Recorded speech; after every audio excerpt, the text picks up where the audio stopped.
A wreath bearing the words "Happy Wedding" gleamed in the dazzling porch lights, its gold leaf edges sparkling. It was late at night, and the wedding reception had just ended. The house still faintly radiated the warmth of the day's celebrations. A half-empty champagne tower sat in the living room. Roses drooped slightly on the flower wall, and the air was filled with the sweet scent of lilies and champagne. White ribbons wrapped around the stair railings, and dozens of pairs of guest slippers were neatly arranged at the entrance. Everything hinted at how perfect and blissful this day would be. Sarah stood in the doorway, still wearing her loose red evening gown, clutching her handbag tightly. Her eyes held a blissful weariness, the unique expression of a bride who had just completed her dream wedding. She had personally chosen this house, located in the quiet, upscale Bel-Air neighborhood. The interior design, appliances, and decorations were impeccable. Every detail was her decision. Even the crystal chandelier in the living room was custom-made. She and the designer revised it 3 times for today. She was absolutely certain of it. She had finally shaped her life into her ideal one. The two were of equal social standing. The wedding was incredibly lavish. Her husband was gentle and considerate. Their future life should have been stable and smooth sailing. But the next moment, this ideal was shattered completely. It happened when she took off her high heels and walked barefoot into the house. She heard a woman's laughter coming from the master bedroom upstairs. It was a sweet, deliberately lowered voice. "Hey, isn't this slip dress a little strange? I mean, this is your bridal suite tonight." Sarah stood frozen. Instantly, the color drained from her face. That voice was all too familiar. It was Rachel, Kyle's ex-girlfriend. They had dated on and off for several years. Before their engagement, she had caused a huge scene. And during the wedding preparations, she had secretly done things behind their backs. Afterward, Kyle repeatedly swore he had completely broken off all ties with her. Rachel was an old-fashioned woman. He promised to cherish Sarah from now on. Sarah wasn't without doubts, but the Vance family was a prominent family, and they valued their public reputation highly. Kyle apologized repeatedly, begging on his knees. And with the wedding approaching, she decided not to cause trouble. But she never expected Rachel to be so audacious, barging into her new home and taking over her master bedroom. Sarah went up the stairs. The hardwood floors were cold and piercing, chilling her naked soul. At the end of the second-floor hallway, the door to the master bedroom was like a glass jar. The custom-made silk tassels Sarah had chosen still adorned the doorknob. Warm orange light shone through the cracks, accompanied by faint laughter. It sounded like someone had slapped Sarah repeatedly. She pushed open the door. The sight before her almost burned her retinas. The wedding bed was covered with the expensive silk sheet she had just bought. Rachel sat there, leaning against the headboard. She wore a thin silk slip dress, one strap casually slipping off her collarbone. Her suitcase was at the foot of the bed. Her makeup bag, perfume, and phone charger were scattered on the bedside table. She looked exactly like she was planning to move in. Kyle was standing by the bed. He looked down at her, opened a bottle of water and handed it to her. Just as he heard the door open, they both turned around at the same time. Rachel froze for a moment, then shrank back like a startled fawn. "Oh, Sarah. Welcome home. Please don't get me wrong. I mean," Sarah stared at her. Her voice was chillingly calm. "You climbed into another couple's bed in the middle of the night." Rachel's face turned deathly pale. She bit her lip, as if suddenly tears welled up in her eyes. She adopted a deeply wounded victim's expression, looking as if she was about to cry. "I didn't mean that. I really had nowhere to go tonight. Kyle felt sorry for me and let me stay the night. If you're angry, I'll leave now." Although she said she was leaving, her body didn't move. Instead, she shrank back slightly, hiding behind Kyle. As if inspired, Kyle frowned and stepped forward to protect her. "Sarah, don't be so aggressive." His tone lacked any of the tenderness a newlywed husband should show his wife. It was simply the annoyance of someone interrupted. "Rachel's been having some trouble today, and she's a bit emotional. It's hard to book a hotel this late, so letting her stay the night shouldn't be a problem, right?" Looking at him, Sarah felt that the person standing in front of her was a complete stranger. Just a few hours ago, witnessed by family and friends, he stood before the altar, holding her hand, vowing to protect her for the rest of his life. But now, the person he wanted to protect was another woman. Letting her stay the night shouldn't be a problem, right? A cold, stiff smile appeared on Sarah's lips. "Kyle, You brought your ex-girlfriend to my house and let her sleep in my bed. And now you're asking me what's wrong with that. Hearing the words my house, Kyle's eye twitched. But it only lasted a second. He quickly resumed his arrogant attitude. His tone even more condescending. Look. We're both exhausted today. I don't want to fight. Let Rachel use the master bedroom. Go find a hotel nearby and get some sleep. Once Rachel calms down, we can talk things over tomorrow. The room fell silent. She could hardly believe her ears. Sarah slowly repeated his words. You want me to leave? Yes. Kyle looked straight at her, without a trace of remorse. Go find a hotel nearby for the night. Don't be hysterical. Everyone's tired. I don't have the patience for your selfishness right now. Don't be hysterical. These words were like throwing a lit match into gasoline. Sarah stared at him. The last vestige of warmth in her eyes vanished completely. She didn't cry. She didn't scream like a madwoman. She slowly shifted her gaze from Kyle's face to Rachel on the bed. Rachel was wrapped in a blanket. Her eyes were brimming with tears. But beneath that faint, superficial sense of superiority, they couldn't be completely concealed. This wasn't a spur-of-the-moment act of kindness. It was a carefully planned ambush. Suddenly, everything made sense. Why had Kyle been so distracted after the reception? Why had he insisted on going home first, claiming he wanted to turn on the air conditioning and tidy up the house when they saw off the last guests? Why was the first floor so quiet when she came in? He had brought her here hours earlier. He had deliberately chosen to act on their wedding night. He was absolutely certain Sarah wouldn't cause trouble. He knew all too well how much the Vance family cared about their public image. He assumed she wouldn't risk tarnishing the family's reputation and becoming the subject of high society gossip immediately after the wedding. He thought she would swallow her pride and cry herself to sleep. Sarah chuckled softly. The sound was soft, yet it sent a chill down Kyle's spine. Kyle, she said softly, do you really think I'm the kind of woman who just obeys? Kyle's brow furrowed even more. What are you talking about now? I've made myself clear. You're the one leaving tonight. Rachel is traumatized. She can't take any more pressure. She can't take any more pressure. Sarah nodded slowly. So, as your legal wife, should I be kicked out of my own home? Don't misunderstand me. Kyle's face darkened. It was just one night. You're really awful. Rachel isn't like you. She's all alone now. Faced with such absurd remarks, Sarah almost laughed out loud. Alone? What does that have to do with me? Rachel is homeless. She has the right to sleep in my marital bed. Kyle abandoned his ex-lover, yet left his new wife on the street. This was utterly ridiculous. And Sarah's anger instantly froze. She stared at Kyle and asked, word by word, if my ex-boyfriend were sleeping in that bed right now, would you still think this way? Kyle froze. Then he roared angrily. Sarah, are you crazy? It's completely different. How is it different? He blurted out. Rachel isn't like you. She doesn't threaten your position as my wife. Why are you so petty about a woman who's practically homeless? The room fell into a deathly silence again. Sarah finally understood everything. This man wasn't just confused. He was utterly rotten. He fully understood what he was doing and how insulting it was to his wife. Yet, he did it anyway. Because in his eyes, his wife's boundaries, dignity, and feelings were far less important than a single tear from Rachel. As if waiting for the perfect moment, Rachel lowered her head and began to sob softly. Sarah, please don't blame Kyle. It's all my fault. Even if I have to sleep on the streets tonight, I'm leaving. It's better than you two arguing because of me. Her voice was incredibly pitiful. But Sarah felt a wave of nausea. Sleep on the streets. She met Rachel's gaze. Her eyes icy cold. If you have any backbone or self-respect, get out of bed now and get out of my house. Rachel's face twitched, tears welling in her eyes, as if hesitating whether to let them fall. Kyle immediately stepped forward to shield her. Enough. Sarah, watch your words. Watch mine too. Sarah immediately retorted.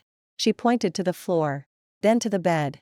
Her voice wasn't loud, but every word was sharp as a knife. This is my territory. My house. My bed. You brought your ex-girlfriend in. Told me to get out. And you have the nerve to tell me to watch my language. Kyle choked, his face flushing red, turning an unsightly purplish red. She brought up topics like assets or ownership, which was his least favorite thing. But it was an undeniable fact. This multi-million-dollar mansion, from transaction fees to renovation costs, even every piece of furniture, was paid for in full by Sarah in cash before the wedding. Kyle didn't even spend a penny on the engagement ring. The Vance family covered most of the wedding expenses. Kyle's ability to frequent high society for the past few years had been entirely due to the Vance family's financial support. Because of this, he harbored a suffocating, indescribable inferiority complex. And now, with Rachel's return, that dark, twisted resentment burned like a raging fire. He was tired of being seen as a pathetic husband living off his wife's money. That's why he had brought Rachel here specifically tonight. He deliberately kept her in the master bedroom, choosing this perfect moment to try and utterly destroy Sarah's pride.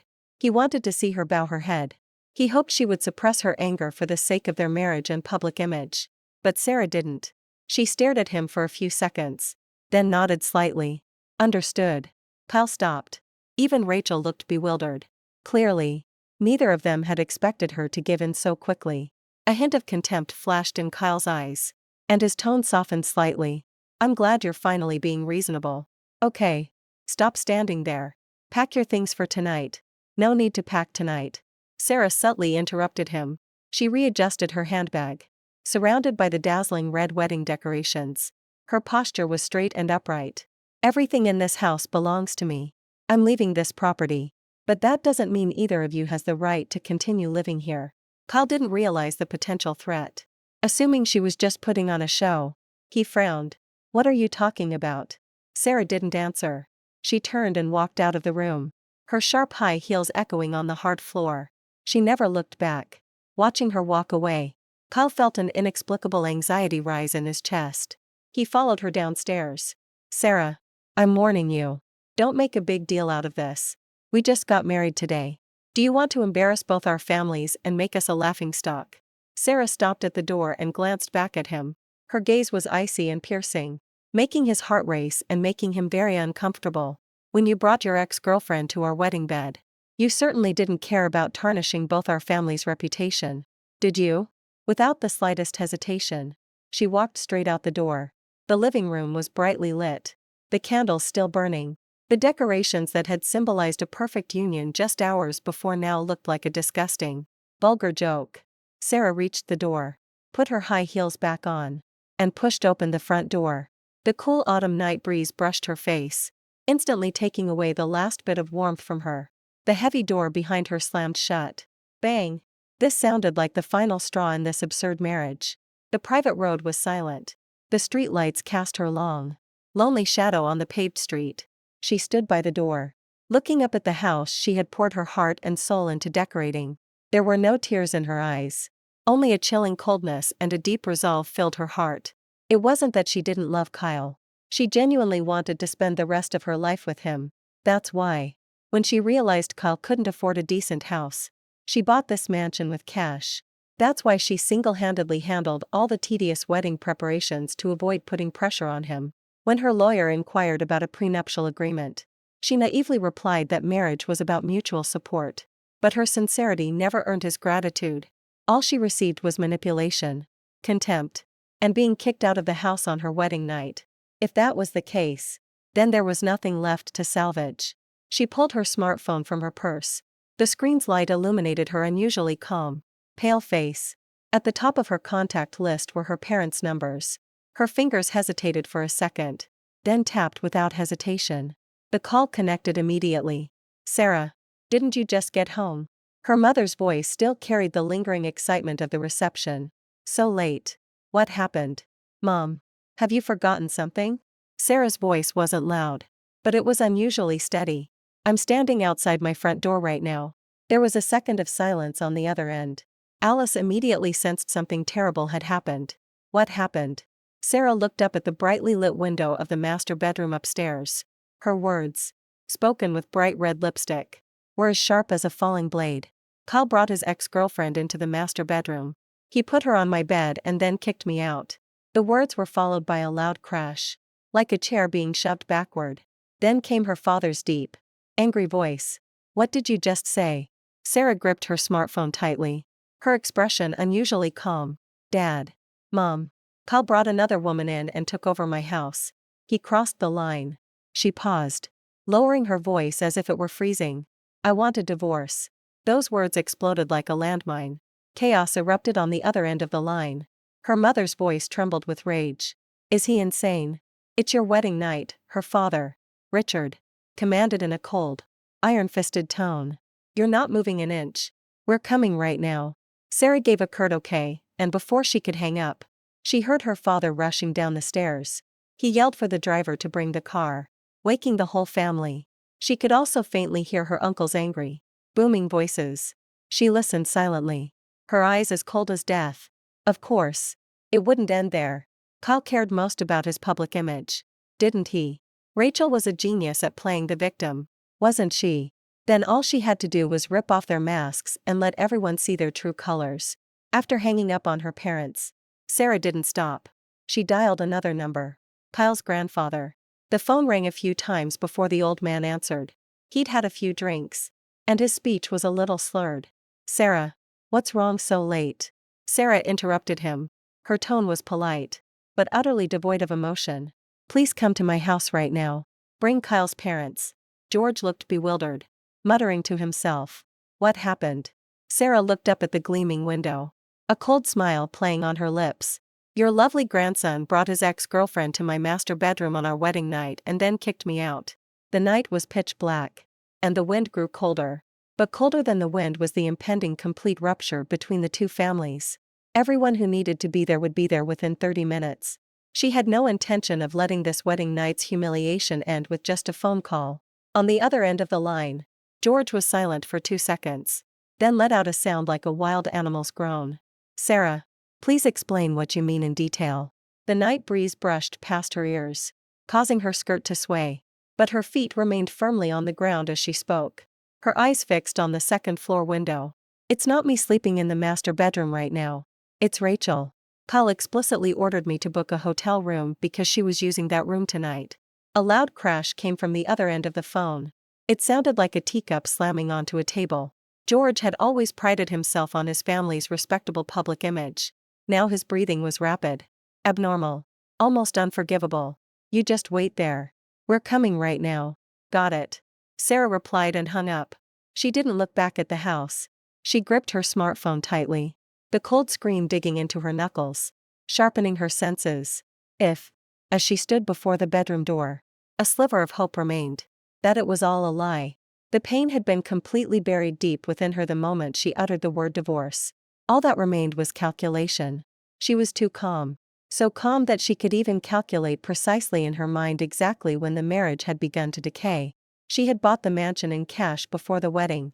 The title was in her name. Payments to the contractors were made from her personal account. She had even personally overseen the installation of the garden lighting.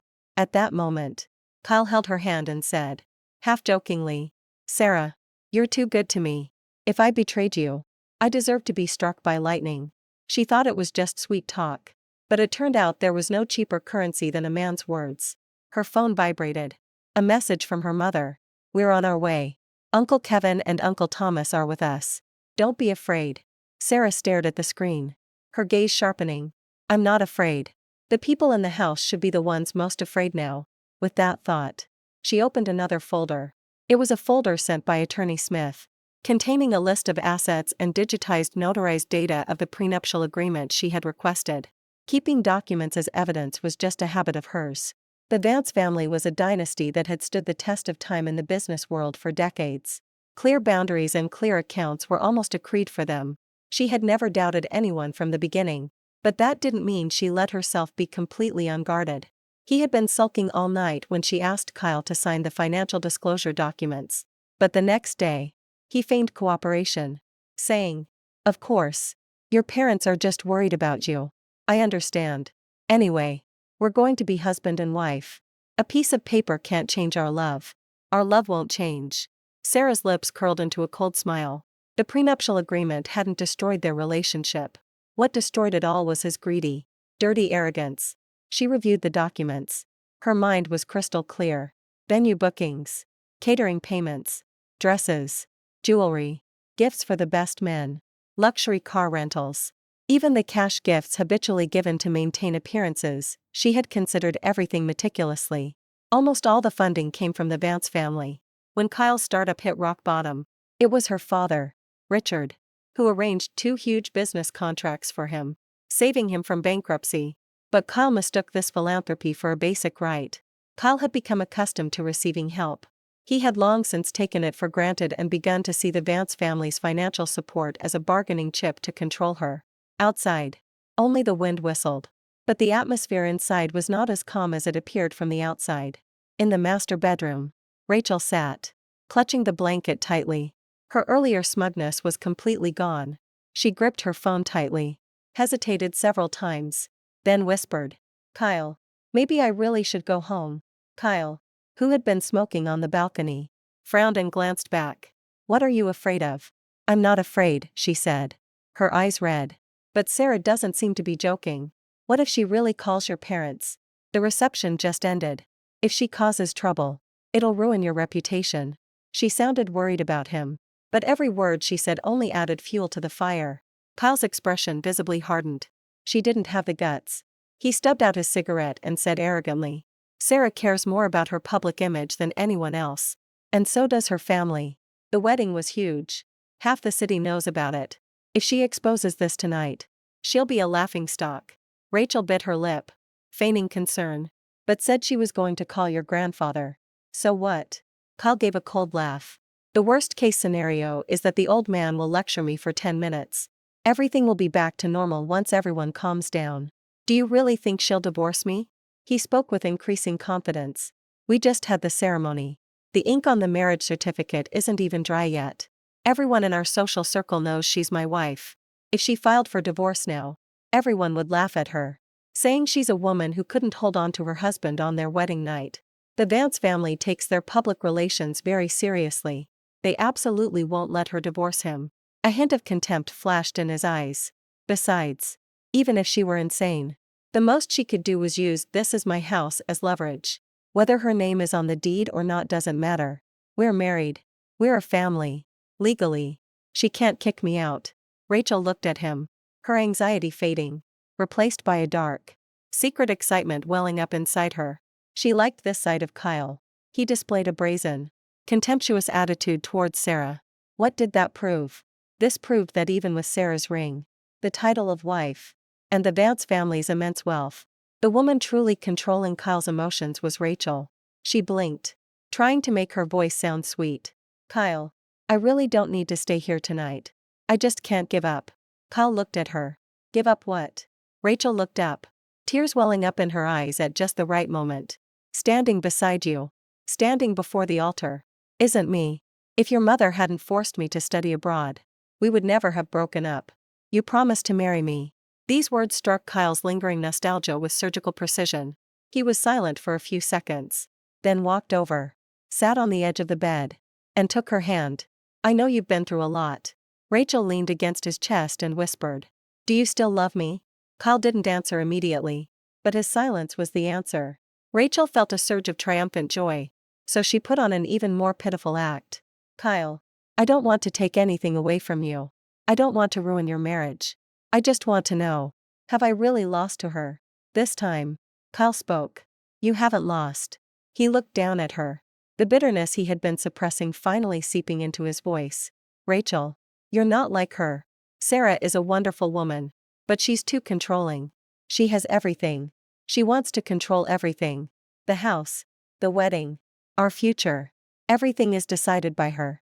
When I'm with her, I feel like a pawn on her schedule. But you," he gripped her hand tightly. "You need me. You depend on me. When I'm with you, I feel like a real man." Rachel was celebrating her victory inside, but tears streamed down her face. "So, the fact that you brought me here tonight means you haven't forgotten me, right?" Kyle didn't deny it. At that moment, he truly believed he had done the right thing. This wasn't cheating. This was a battle to reclaim his dignity as a man. Sarah's life was too perfect. He always felt suffocated by her dominance.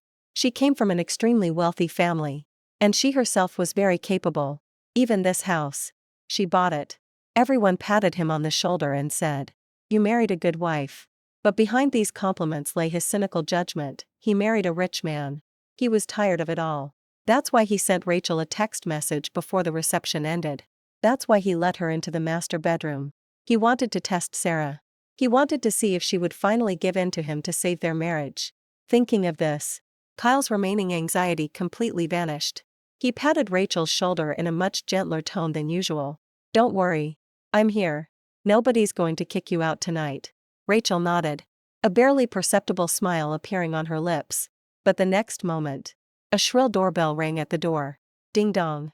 Ding dong. Ding dong. The sharp, urgent sound repeatedly ripped through the romantic atmosphere. Like a chainsaw. Both of them froze. Rachel's face turned deathly pale. Had they arrived already? Kyle frowned and glanced at his watch. Sarah had only been gone for 20 minutes. He could hardly believe someone had actually come. But he quickly suppressed his anger and stood up. Fine. I'll get to the bottom of this now. I've had enough of her attitude. Anyway. Outside. A black limousine slammed on its brakes and came to a stop. Richard was the first to step out. He hadn't even buttoned his suit jacket. His face looked like a raging blizzard. Behind him followed Sarah's mother, Alice, Uncle Kevin, Uncle Thomas, and her 2 cousins. They walked toward the house, radiating pure, undisguised rage. Seeing Sarah standing by the door, Alice's eyes instantly filled with tears. Sarah.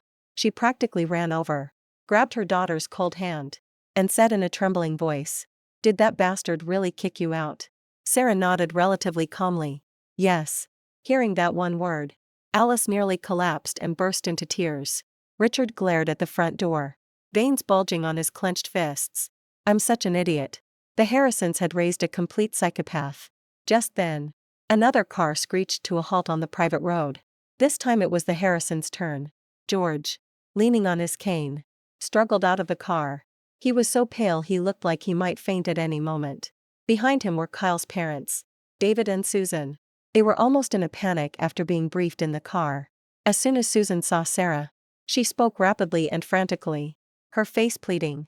Sarah, there must be some misunderstanding. Kyle isn't that kind of boy. A misunderstanding. Uncle Kevin let out a sarcastic laugh. The wedding just ended, and he dragged a slut into the bridal bed and kicked our niece out. You call this a misunderstanding? Your family must have a very low tolerance for misunderstandings. Susan's face turned deathly pale. David, his face contorted with shame and barely containing his anger, asked Sarah. Sarah, did Kyle really say those things? Every single word, Sarah replied coldly. The calmer her voice, the more the Harrisons wanted to disappear. George slammed his cane on the floor, making a sharp, whip-like sound. The door opened. The front door had an electronic keypad. Kyle hadn't changed the code. Sarah quickly entered the number. She clicked. The lock opened. The sound wasn't loud, but the echo, like a spear striking the ground, signaled the start of the trial. A group of people surged into the house, rushing into the living room like a tsunami. Sarah was the last to enter. Unhurried. Her gaze was fixed straight ahead, her face devoid of emotion. She knew tonight was just the appetizer. Removing their masks was the first stage. Next, she was determined to utterly destroy this marriage. She would expose all the secrets hidden beneath the family relationships. Suddenly, the living room lights came on, and frantic footsteps echoed from upstairs. Clearly, they had noticed the intrusion. Susan rushed up the stairs in a panic, screaming, Kyle, come down here right now. David's face was also completely pale. You'd better have a very plausible explanation ready. Uncle Thomas wasn't going to wait at all. He stomped up the stairs and slammed open the half-open master bedroom door. Bang! The door slammed against the wall, the hinges rattling. In the lavish wedding decorations, Rachel sat on the bed in a sundress, looking like she'd just seen a ghost. Kyle stood beside her, his face stiff. Clearly, he hadn't expected so many people to burst in so quickly. For a moment, the room was deathly silent. Then, Uncle Kevin pointed a trembling finger at Rachel on the bed, and roared in fury. Unbelievable. Is this how the Harrison family does things? The wedding's over, and you're bringing your mistress to the wedding bed. Rachel was deathly pale. She hurriedly pulled the blanket over herself and then burst into tears. I didn't mean to. I really had nowhere to go tonight. Kyle thinks I'm pathetic. Shut your mouth. Alice screamed, her eyes red with rage. Just because you had nowhere else to go, you climbed into someone else's wedding bed. Who do you think you are? The reprimand felt as heavy as a slap. Rachel choked back tears, looking pitifully at Kyle. Kyle looked terrible, but like a muscle reflex, he stepped in front of her to protect her. Enough. She's only staying one night. Are you all going to gang up on her? Are you going to stay here? Uncle Thomas sneered. Are you going to sleep in the master bedroom? Do you think the Vance family are a bunch of spineless cowards? By this time, David's face was flushed and covered in bruises. He stepped forward and raised his arm. Slap. The sound of the slap echoed like a gunshot, silencing the room. You stupid son of a bitch, David roared, veins bulging on his neck. Answer me now. Is what Sarah said true? Did you really kick her out of the house? The impact jolted Kyle's head to one side. A bright red handprint quickly appeared on his cheek, his expression turning eerily grim. Dad, why did you hit me? I just asked her to book a hotel for one night. What's the big deal? Rachel could barely breathe. I just asked him to take care of me. Take care of you. George slammed his cane on the floor, his voice trembling. You put the old lady in your new wife's bed to take care of her. Sarah stood in the doorway, coldly observing the utter chaos. She didn't rush to speak. She knew a man like Kyle would never regret slapping someone. The more defiant he acted now, the greater the impact he would suffer when he was finally thrown to the ground. A second later, Kyle looked up at Sarah, his eyes filled with resentment. Sarah, I thought you were a more rational person. This is a marital problem. Did you drag our parents out of bed just to put me through a public execution? Are you satisfied now? Even David was speechless. He couldn't believe his son was playing the victim at a time like this. Sarah finally smiled faintly. Yes. I feel great. She walked slowly into the room, her voice steady and clear. When you brought your ex-girlfriend to my house, took over my bedroom, and kicked me out onto the street, you threw our dignity into the trash. She looked him straight in the eye. And now, all you're worried about is your own embarrassment. Under her gaze, Kyle's chest tightened, but his pride drove him to fight back. Don't exaggerate. Rachel is a temporary guest. She's not trying to steal your life. I'm not trying to steal it. Sarah's gaze swept across the bedside table. Exquisite makeup, perfume, and carefully coordinated clothing made her smile even brighter. She opened her suitcase, changed into her pajamas, took over the master bedroom, and lay down on the bed. You mean she's just a temporary guest? Rachel's face flushed and paled in turns. She burst into tears, sobbing uncontrollably. Sarah, I swear, I didn't mean to. I was just scared. Kyle told me it was safe here. Safe. Sarah interrupted her. Do you understand that I bought this house in cash before we got married? You're an unauthorized intruder. Legally speaking, that's trespassing. Rachel froze. This was the first blow. She had been counting on Kyle to provide her with shelter, thinking the worst that could happen was a scolding. But when Sarah accused her of trespassing, what was initially a harmless lover's quarrel escalated into a real criminal offense. Susan panicked, trying to stop it all. Sarah, please don't say things like that. We're all family here. Let's talk this out.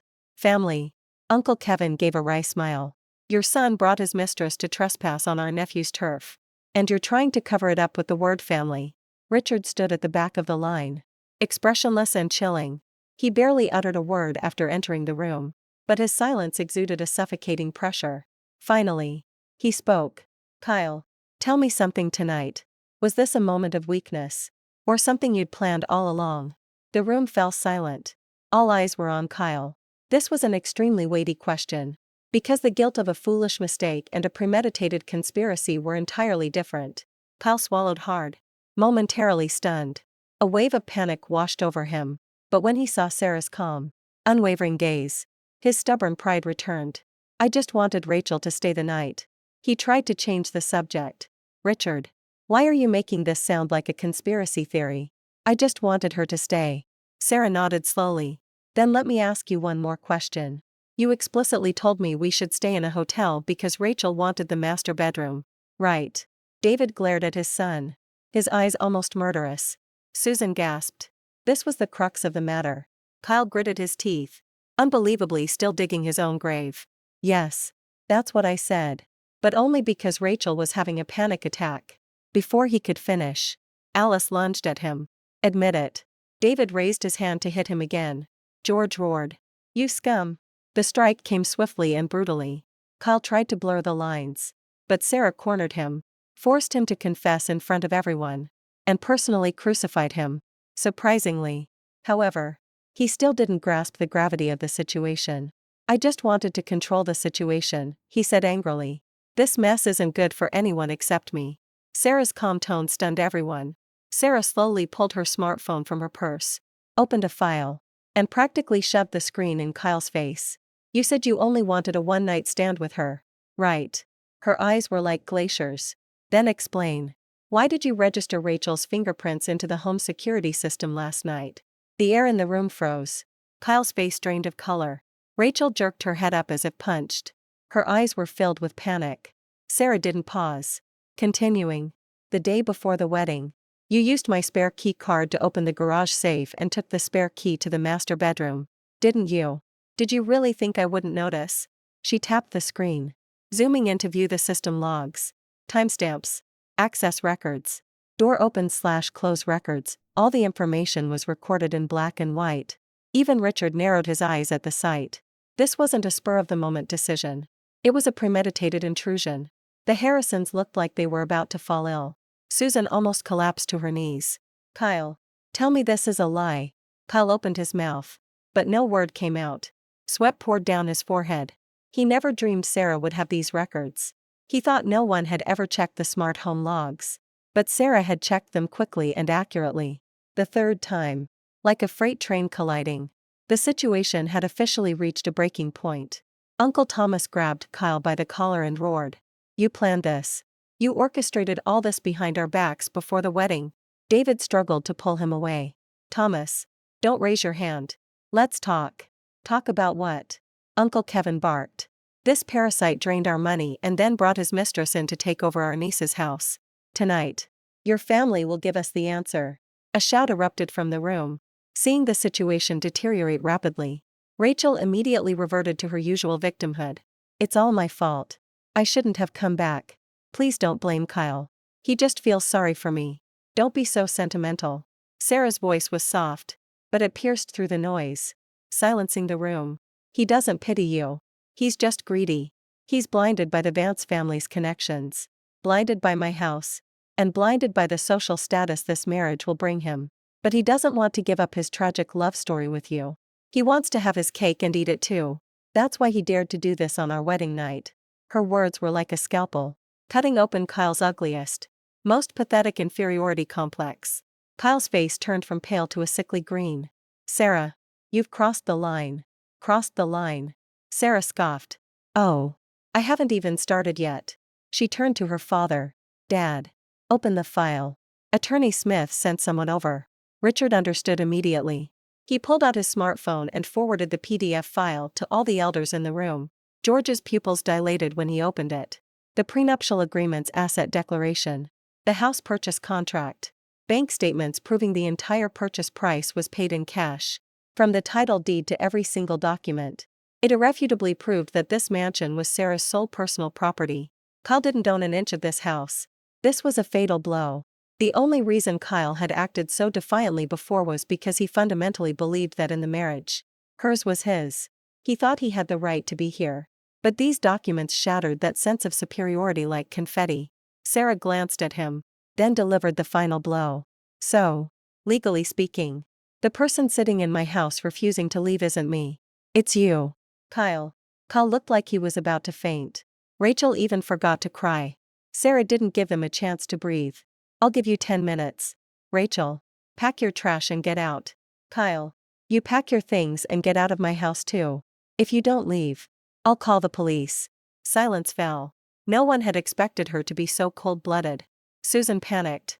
Sarah. Calling the police is too much. Is it too far? Sarah looked at her. Her voice completely frozen. Being kicked out of the house on their wedding night was too much. But now that it's your turn to be humiliated, you suddenly say you can't take it anymore. Susan choked, unable to utter a word. Watching this disaster unfold, George finally understood. No matter how much they apologized, things could never be the same again. Sarah didn't throw a hysterical tantrum. She was implementing a scorched earth policy. He closed his eyes, suddenly looking very old. Kyle. Tell her to leave immediately. Kyle turned sharply. Grandpa. That's what I just said. George swung his cane violently, roaring. Do you want to humiliate us even more? This was the first time the Harrison family had officially abandoned their defensive line, completely withdrawing. Kyle froze. His fists clenched so tightly his knuckles turned white. His chest heaving violently. He couldn't understand. In his eyes, Sarah should have cared deeply about her public image. For the sake of marriage and social standing, she should have humbled herself. But she hadn't. Not only did she refuse to back down, but she cornered him, stripping him of his dignity in front of everyone. Sarah stood there, still in her red evening gown, her makeup flawless, looking like a bride just off the dance floor. But now, there was no warmth in her eyes. Only a cold, deadly clarity. She stared at Kyle and said one last time, "You think I won't cause trouble today?" Kyle, look closely. I don't cause trouble for no reason. I'll show you what it costs to go against me. With that, she unlocked her smartphone and turned on the dial pad. The numbers 911 flashed, reflected in everyone's eyes. At that moment, Kyle finally realized he was completely finished. Stop. Kyle instinctively lunged forward, trying to snatch the phone from her hand. But Sarah was ready. She nimbly dodged, her high heels clicking on the tiles, and walked straight to her father. Her eyes were colder than ice. "Anyone who dares touch a hair on my head, I'll report them for assault and obstructing a 911 call." These words completely broke Kyle. His hands hung awkwardly in midair, his face contorted with humiliation. Uncle Thomas strode between them, a cold laugh escaping his lips. "Try to snatch the phone. I'll make sure your honeymoon destination is jail." This was her first counterattack of the night. Just a minute earlier, he thought he could intimidate her.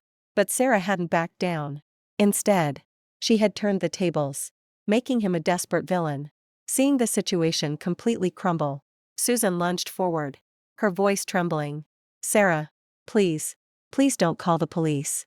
If the police get involved, there's no turning back." "You're worried there's no turning back now?"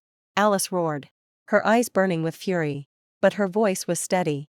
"When your son kicked my daughter out of the house, did he think there would be no turning back?" David stood there, looking 10 years older. He swallowed hard and said in a hoarse voice, "Sarah, we failed to raise him. Kyle's actions are unforgivable.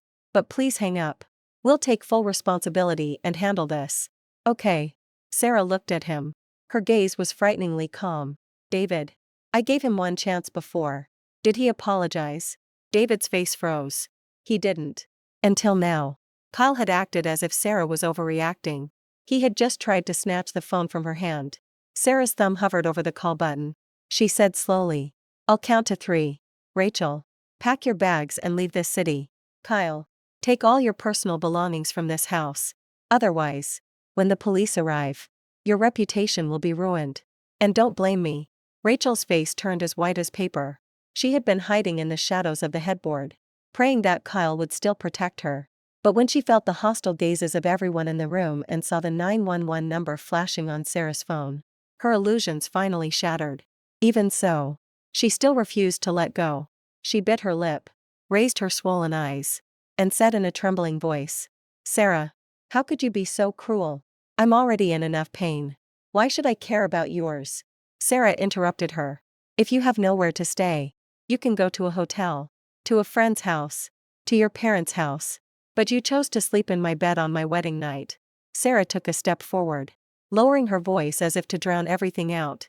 "Stop using pitiful pretenses to hide yourself. You're not desperate. You just want to assert your dominance." Silence fell over the room. Her words were like a scalpel, tearing away Rachel's fragile victim mask. Rachel panicked and instinctively looked at Kyle. But Kyle was already drowning. He couldn't save her. Sarah wasn't finished. She took out her phone, opened the recording app, and pressed play. The next moment, Kyle's voice from that night echoed in her ears. "Walk through the quiet bedroom. Go find a hotel nearby and sleep there. Let Rachel use the master bedroom. She's emotionally unstable. Don't be hysterical."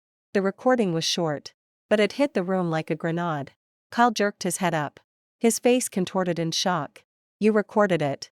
"Yes." Sarah looked at him, a faint smile playing on her lips. "Did you think I'd be a docile, obedient wife? Did you think I'd put up with this humiliation to protect our public image? You're so naive. You've messed with the wrong person." Tonight, this had utterly destroyed everything. The smart home records and the deed proved it was premeditated. The recording proved he'd blatantly kicked his new wife out.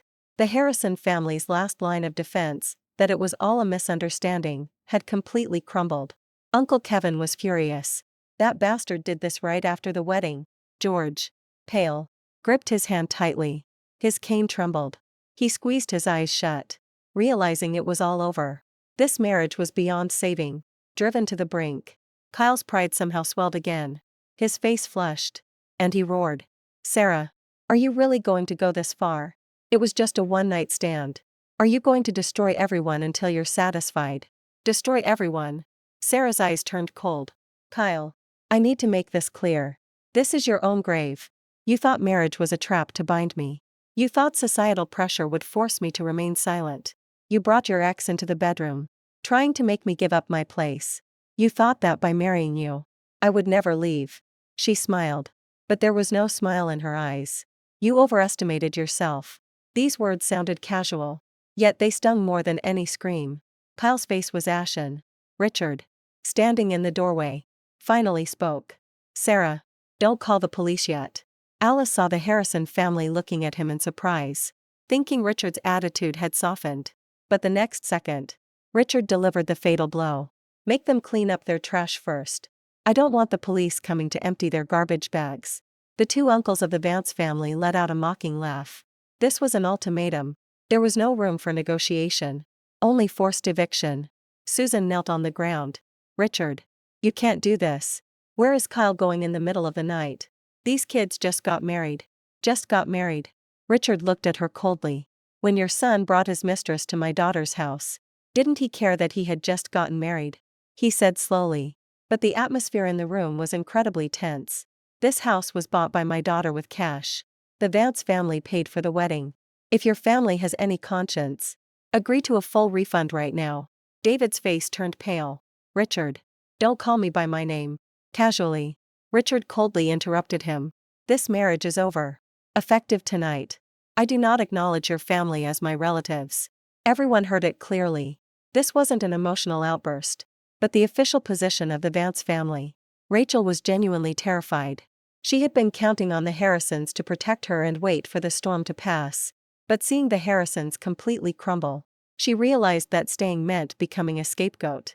She abandoned her act of playing the victim, jumped out of bed, and frantically grabbed her luggage and clothes. Sarah looked at her, expressionless, and said, "Take everything.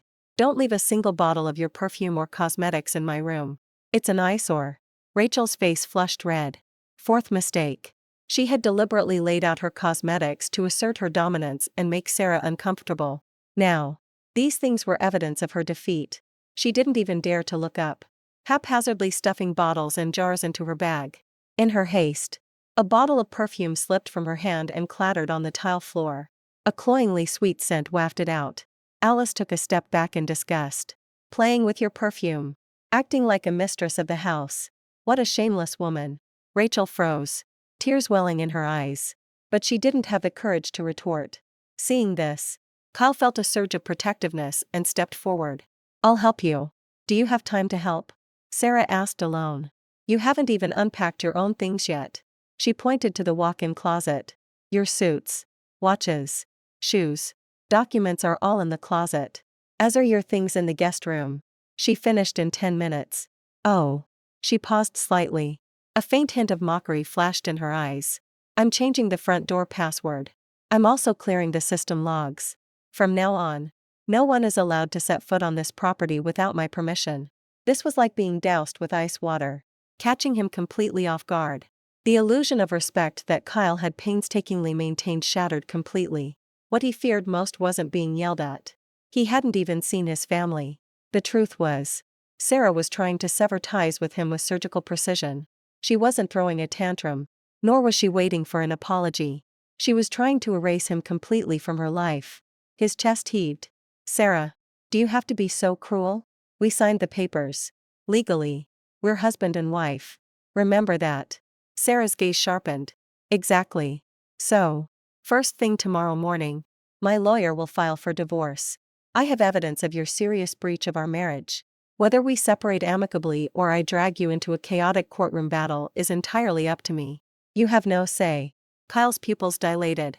He finally heard the absolute resolve in her tone. She wasn't threatening. She genuinely intended to divorce him. Susan broke down in tears, clutching Sarah's hand tightly. Sarah, please don't say that. You can't just throw around the word divorce so easily. Everyone makes mistakes. Kyle was a little confused now. But he loves you. Susan. Sarah slowly released her hand, speaking expressionlessly. Bringing his ex-girlfriend into the master bedroom on his wedding night wasn't a mistake. It was an insult. I'm not the kind of person who tolerates insults. Alice stood beside her daughter, tears welling in her eyes. But her posture was firm. Absolutely. The women of the Vance family would never accept such disrespect. George looked like he could barely stand. He took a deep breath and managed to speak with great effort. Sarah, the Harrisons have betrayed you. Kyle's actions tonight are unforgivable. If you want a divorce, we won't stop you. But please don't send the police. Let our family retain its last shred of dignity. Sarah looked at him. The old man clearly remembered when he had been beaten. He wasn't seeking peace. He was simply pleading that it not be recorded in the public eye. She paused for 2 seconds, then closed her phone's dial pad. The Harrisons breathed a sigh of relief. But her next words deflated them instantly. I won't call the police tonight, she said firmly. But it wasn't over. Everyone here was a witness. Kyle brought his ex-girlfriend to my house, took over my bedroom, and kicked me out on our wedding night. I will detail every single detail in the divorce papers. Furthermore, my legal team will review the wedding expenses, cash gifts, and the corporate financial support the Vance family provided to the Harrison family business.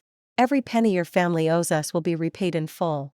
Hearing this, David staggered, almost falling. He fully understood what that meant. Not just the end of the marriage.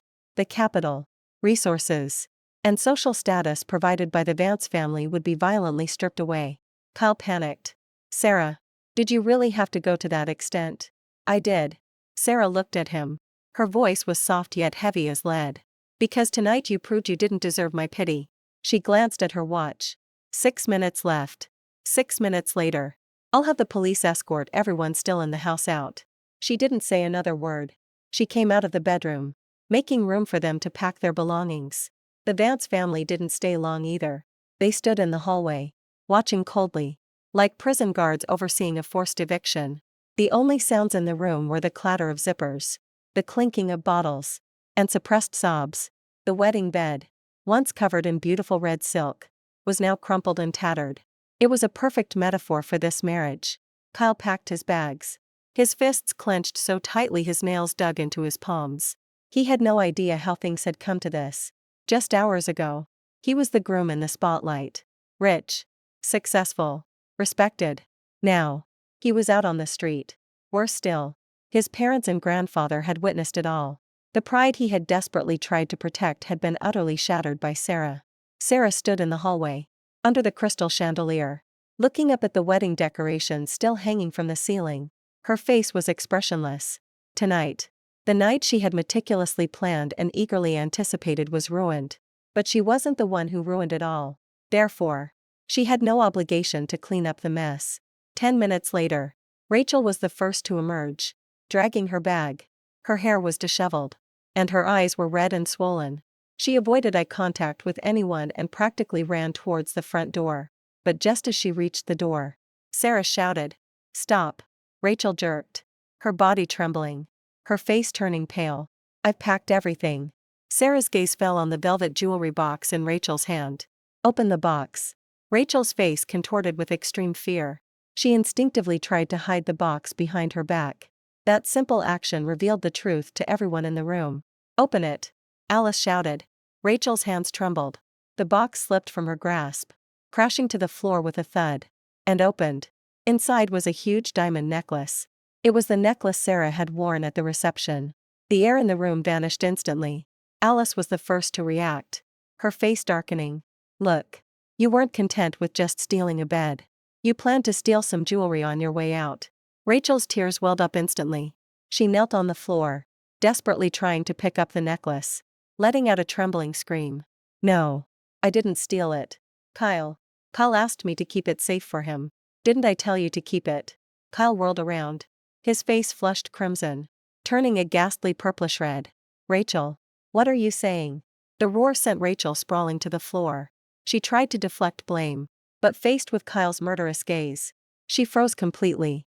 Sarah watched the two confront each other with a cold smile.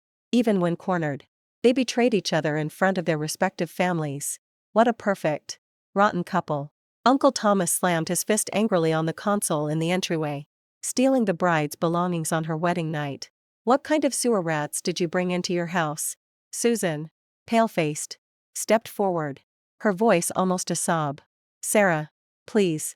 There must be some mistake. Rachel is young. She's just a little confused. She didn't mean to. Young.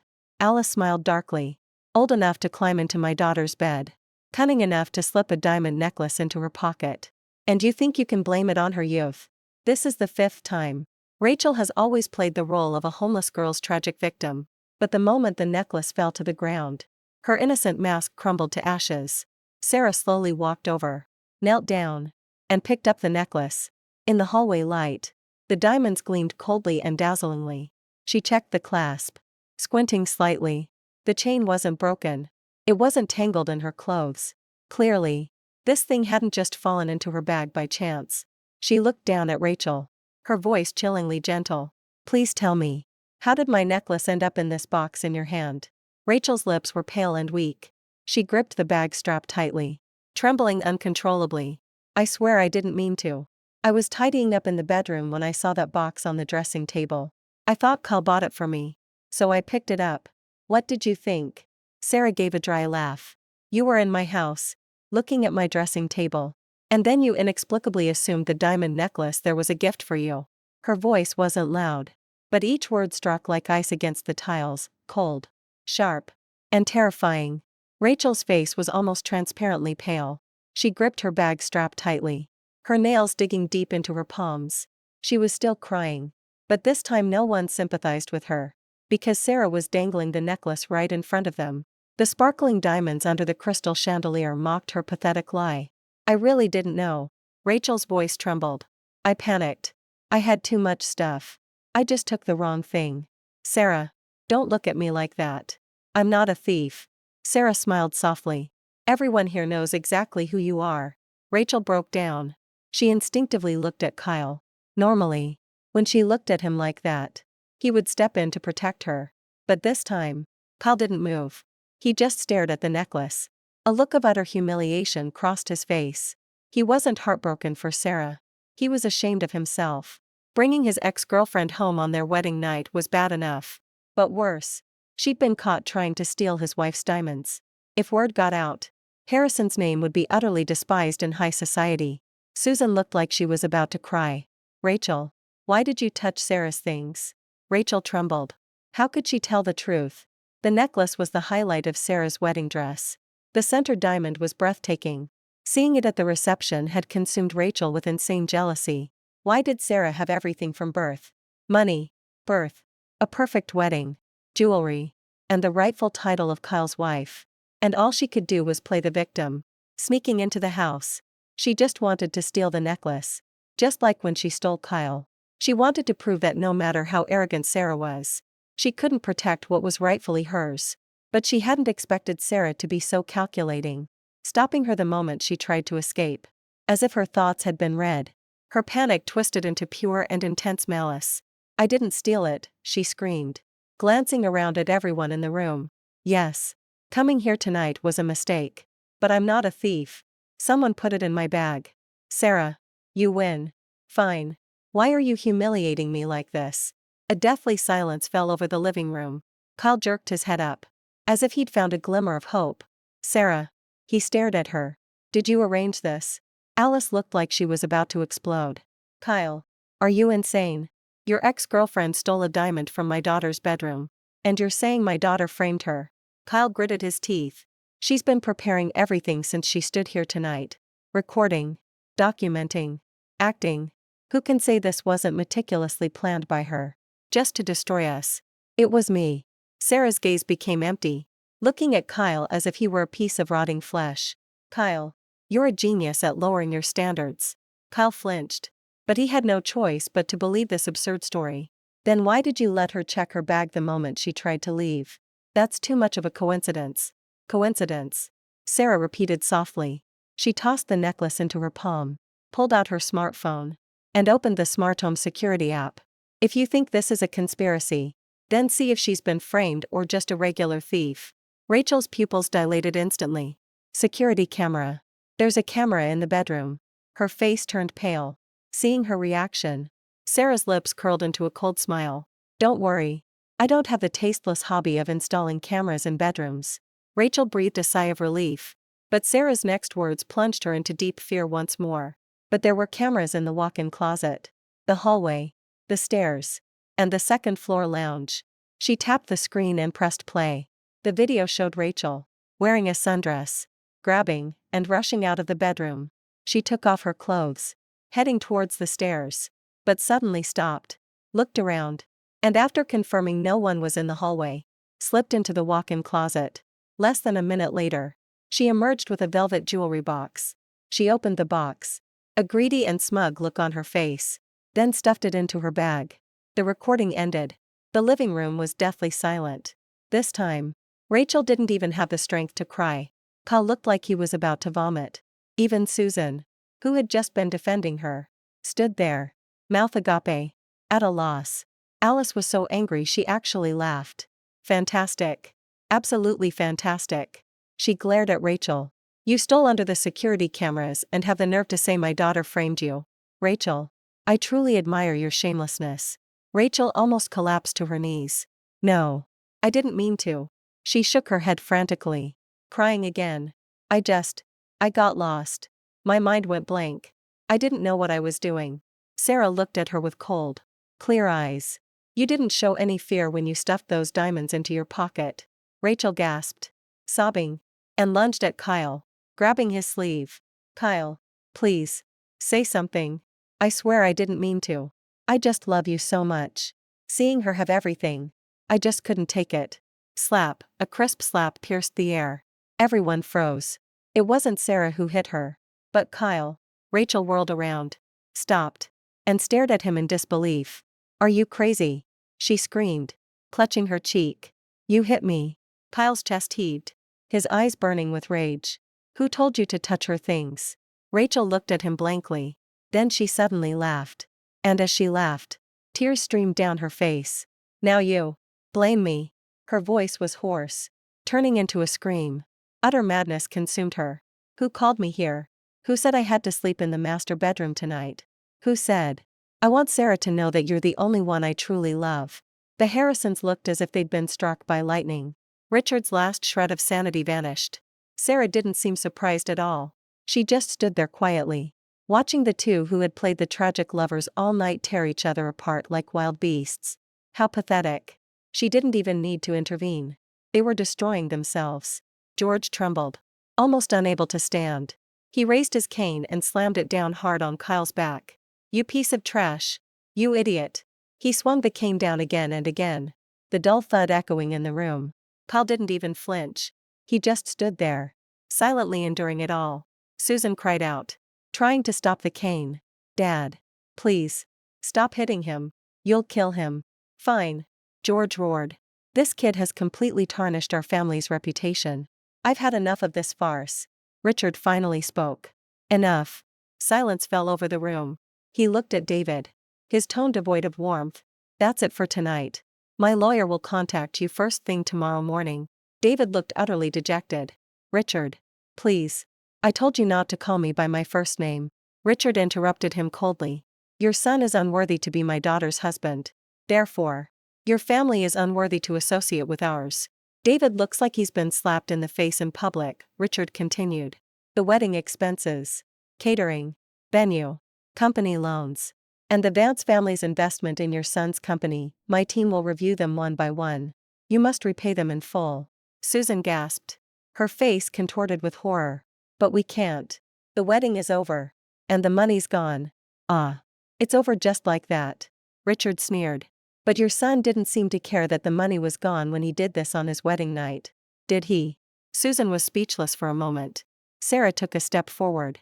Furthermore, I'm filing for divorce. She looked at Kyle, her eyes empty and cold. Don't try to stall. I have evidence of your serious infidelity. I have the recording of you kicking me out. And the video of Rachel breaking and entering and attempting to steal. If you don't want to see your face on the news tomorrow morning, you'd better cooperate. Kyle's face stiffened. Are you threatening me? This isn't a threat, Sarah replied simply. This is a notification. She paused slightly, then added. You asked me to go to the hotel tonight. Of course. Without asking my consent. Did you? Kyle's throat tightened. He finally understood. He had truly lost her. This wasn't a fight. He wasn't being given the cold shoulder. This wasn't something that could be solved by buying flowers and an apology. There was neither love nor hate in Sarah's eyes. Only utter indifference. Which was far more terrifying than anger. Sarah, he said in a low, panicked voice, struggling to suppress his inner turmoil. I was wrong tonight. I admit it. I crossed the line. But we just got married. A sudden divorce. Sarah stared at him desperately. He clung to a straw, saying, I'll kick Rachel out. I'll never see her again. This house is yours. I'll apologize. So, please, just pretend nothing happened today. Just pretend nothing happened. Sarah finished his sentence. Kyle gasped. Sarah smiled. The smile was faint, yet it sent a chill down his spine. Kyle, do you know why I'm still standing here talking to you? He stared blankly at her. Not because I still have feelings for you, she said, emphasizing each word. But because I want to see you walk out of my house. Kyle's face turned ashen. Sarah took a step back. Get out. Those two words shattered his last shred of pride. Kyle froze. He clenched his fists so tightly his knuckles ached. Anger, shame, pain, and belated panic churned in his eyes like poison. But no one offered him any way out. David closed his eyes and said. A shrill voice came, Kyle. Let's go. Susan sobbed uncontrollably. But she didn't beg Sarah for mercy again. Rachel, of course, had no intention of staying. Dragging her suitcase, head down, she shuffled towards the door like a rat fleeing a shipwreck. As she passed Sarah, she paused, looked up, and stared at her with malicious red eyes. She whispered in a voice only Sarah could hear. Don't act all high and mighty. He always loved me. You might win tonight. But in the end, you're a woman no one will love.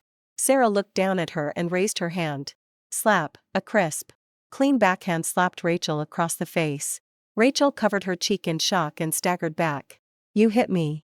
I didn't call the police when you stole because I respected the elders here, Sarah said coldly. But I'm surprised you still have the nerve to talk nonsense. That slap was a personal gift to you. She took a step forward, her gaze piercing. And don't try to disgust me with Kyle's love. If you want to rummage through my trash, that's your business. But don't throw that garbage at me and expect me to be jealous. Rachel's face flushed red. These words hurt more than the slap. Kyle, standing nearby, felt as if he'd been slapped too. Trash. She was talking about him. But he didn't even have the courage to retort. Because he knew better than anyone how pathetic he looked tonight.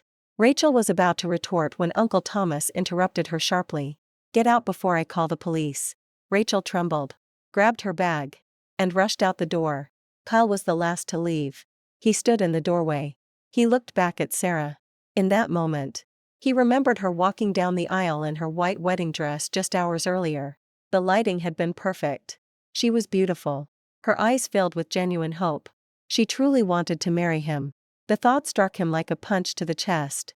Sarah, his voice choked, are you really going to be this heartless? Sarah looked at him expressionlessly. The door's right there. The last glimmer of hope vanished. The front door opened. The wind blew in, carrying the strong scent of champagne and perfume. The Harrisons left one by one. As soon as Kyle stepped inside, Sarah tapped her phone, deleting his access permissions. Kyle's phone immediately vibrated. A notification popped up, access revoked. New address. He stared at the message, feeling as if enveloped by something. His skin felt as if it had been peeled away. Sarah stood inside, looking at him through the threshold. Kyle, from now on, you have nothing to do with this house. She slammed the door shut. The sound was heavier and more decisive than when she had left. Kyle stood on the private path outside for a long time. He finally understood. He was the one being kicked out tonight. And it was entirely his own fault. Inside, Alice could no longer hold back. She hugged Sarah tightly and broke down in tears. Oh, Sarah, I'm so sorry. The moment her mother embraced her, Sarah's tense back seemed to relax a little. She didn't cry, but simply closed her eyes and whispered, Mom, I'm okay. Alice cried even harder. How could she say she was okay after something like this happened on her wedding night? I will never forgive that man. Sarah opened her eyes. A cold, clear-headed realization washing over her once more. But I'm so glad I won today. Before I was completely trapped. Before I sacrificed my career for him. Before I gave him everything. I got pregnant. I'm so glad this marriage was rotten from the start. Richard walked over and gently patted his daughter's shoulder. Sarah, what you do next is entirely up to you. Your mother and I will fully support you. Sarah looked at her father. She had been raised like a princess in the Vance family. But she hadn't been raised to be weak. Richard had taught her how to read financial statements, how to interpret contracts, how to judge people, and most importantly, how to cut ties without hesitation when the time was right. That's why she was able to execute each step so perfectly tonight. Dad, she said. I want a divorce. Understood. I'll make Kyle and Rachel pay. Richard's eyes darkened. Of course, Sarah continued. Cut off all Vance family funding to the Harrison family immediately. And audit all of Kyle's relationships, data, and company contracts. Uncle Kevin immediately interjected. I'll do it. I'll call first thing tomorrow morning. The Vance family is no longer guaranteeing Kyle's company. Sarah nodded. This wasn't some trivial act of revenge. She was simply reclaiming what was never truly his. Without the Vance family's support, Kyle's small startup would self-destruct in a very short time. Alice still looked worried. But what about the rumors? Tomorrow morning. It'll definitely become terrible gossip. Then we'll reveal the truth. Sarah took out her phone and opened the wedding guest list. Most of the guests attending tonight are staying at hotels in town. Right. I'll release a formal press release tomorrow morning. Alice was momentarily speechless. Press release. I don't intend to play the victim. Nor do I intend to defame anyone. Sarah said calmly. I'm just stating the facts. She opened her notes app and began drafting. I, Sarah Vance, have decided to dissolve my marriage with Kyle Harrison. On our wedding night, Mr. Harrison, he brought his ex-partner into my premarital property, allowed her to use it, and demanded that I move out. All evidence related to this matter has been preserved and handed over to my lawyer for formal prosecution. Reading the statement, Alice felt a pang of pain. Her daughter remained unbelievably rational. But it was precisely this rationality that made watching her daughter like this so painful. Alice asked softly, can you really accept this? Sarah's fingers paused on the keyboard. For a moment, the image of Kyle adjusting her veil at the wedding flashed through her mind. He looked at her tenderly and whispered, Sarah, I will never let anyone hurt you. However, when those words came from a man's mouth, they truly became poison. She shook her head, trying not to think about it. It's okay, she said in a steely voice, pressing the save button.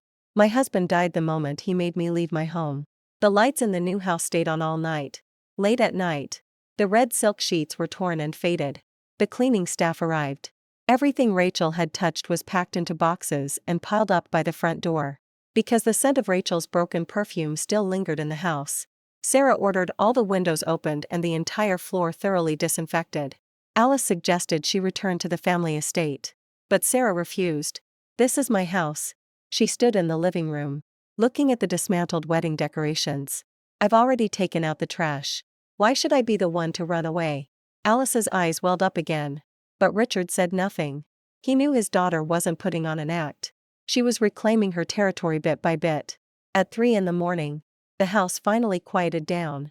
The men had all gone home, leaving only Alice with her. Sarah took a shower, changed out of her ruby red dress, and into a simple black silk robe. She sat in her study. The monitor's light illuminated her.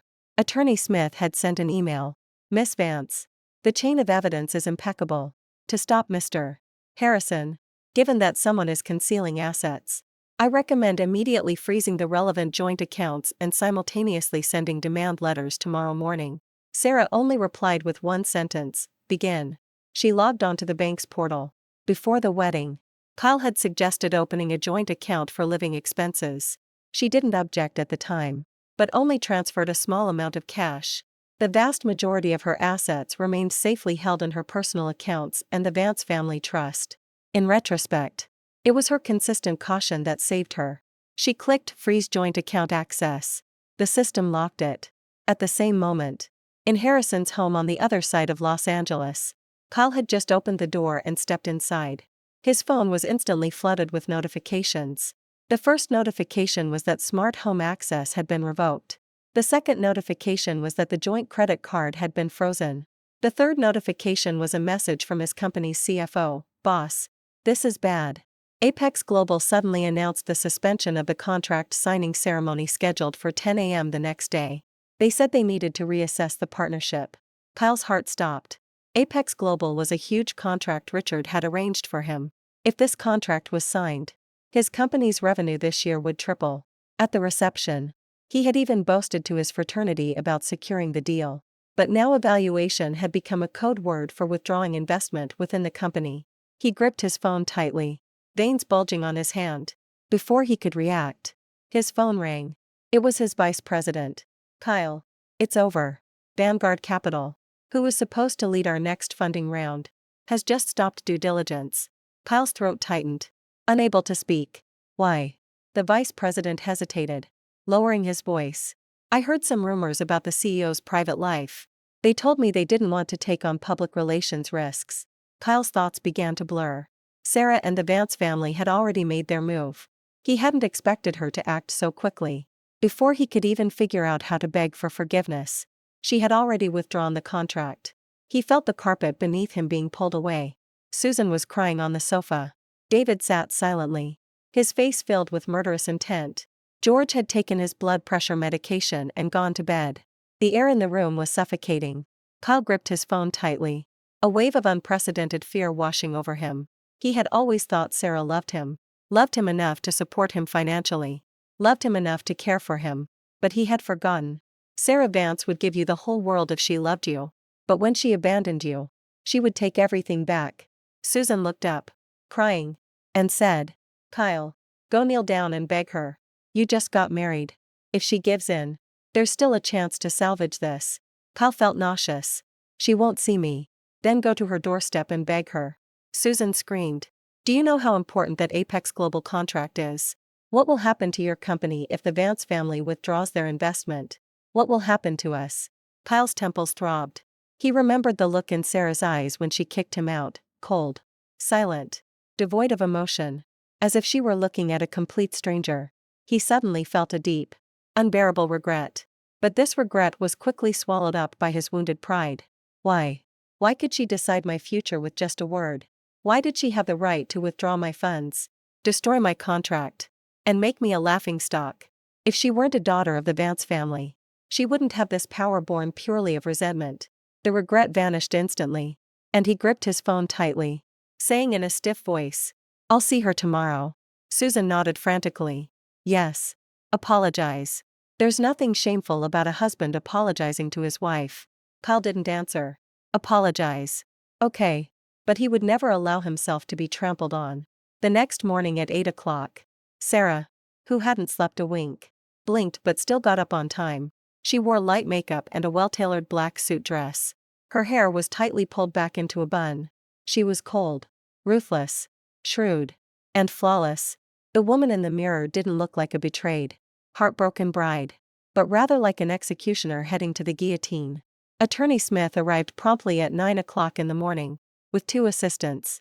They brought out a draft divorce agreement, a claim, evidence records, and litigation strategies. Sarah sat in the study, carefully reading page by page. Attorney Smith began. "Miss Vance, based on the existing evidence, Mr. Harrison's serious breach of the marital relationship is undeniable. Due to the extremely short duration of the marriage and limited joint property, we can strongly demand compensation for emotional distress and full reimbursement of the wedding expenses." Sarah nodded. "And Rachel? She didn't leave with the jewelry, so there's no actual financial loss.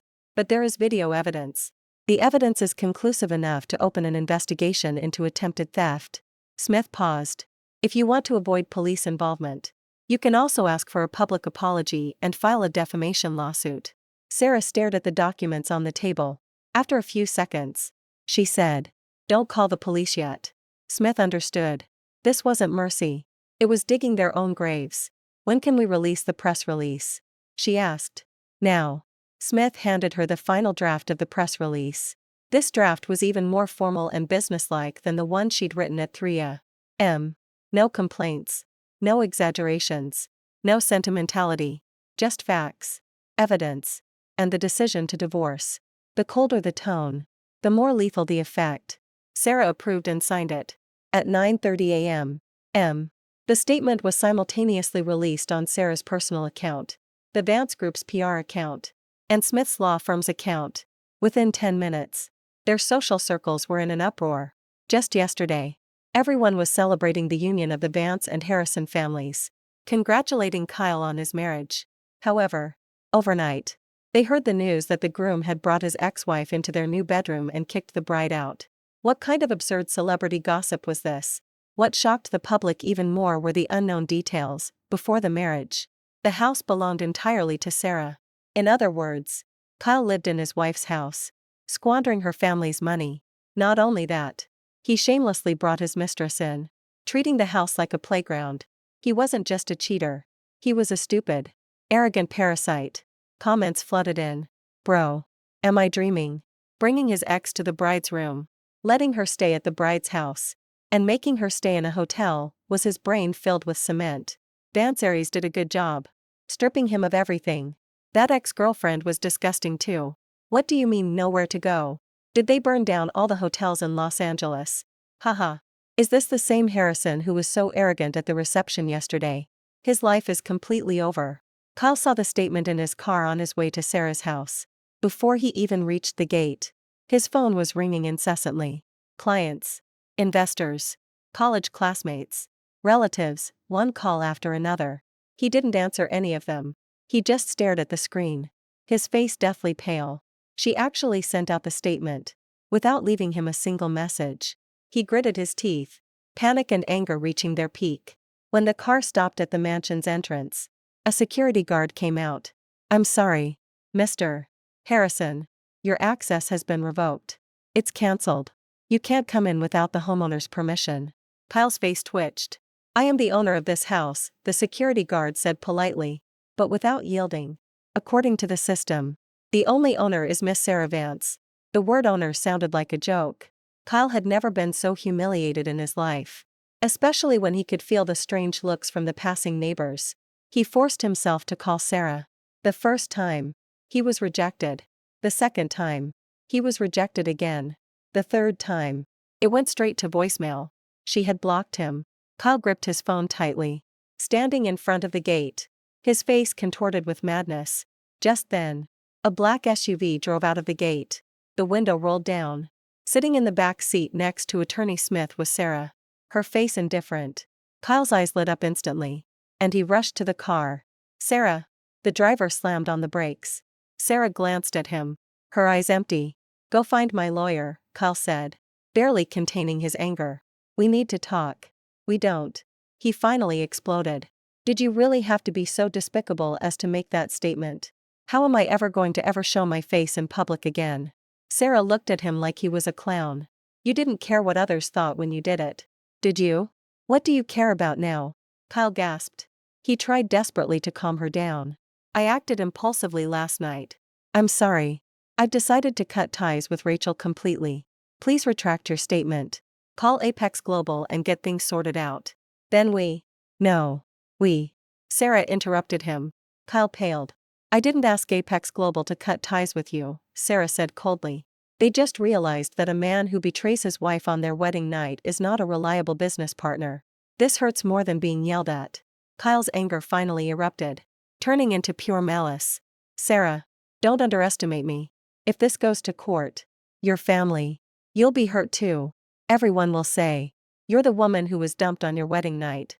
The woman who couldn't satisfy her husband. Sarah laughed. Kyle, you still don't understand. Do you? She stared at him intently. I don't need to please trash. I'll throw it in the trash can. The car window rolled up. Kyle tried to continue arguing, but Attorney Smith got out of the car and blocked his way. Sir Harrison, Miss Vance has appointed an agent to handle the divorce proceedings. Please stop harassing my client, or we will apply for a restraining order and file a lawsuit. Kyle's face instantly darkened. The SUV drove away, and he stood in the exhaust fumes, watching the car disappear from sight. Reality finally crushed him. Sarah wasn't coming back, and the real hurricane hadn't even made landfall yet. At 10:30 a.m. Rachel saw the statement online. She hid in a cheap motel room. Her hair was greasy, and the red mark from Sarah's slap on her face was still clearly visible. Her phone kept vibrating. Hey, is that you? Sleeping in a married couple's bed is insane. Oh, being a mistress at a wedding is despicable.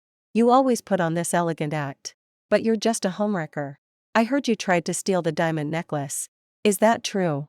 She was kicked out of every high society group chat she'd joined. Rachel trembled violently and threw her phone onto the bed. She spat out Sarah's name like venom. Why? Why did Sarah get worldwide support with just a few lines of text? Kyle truly loved her. She lost the competition simply because Sarah was born into a wealthy family.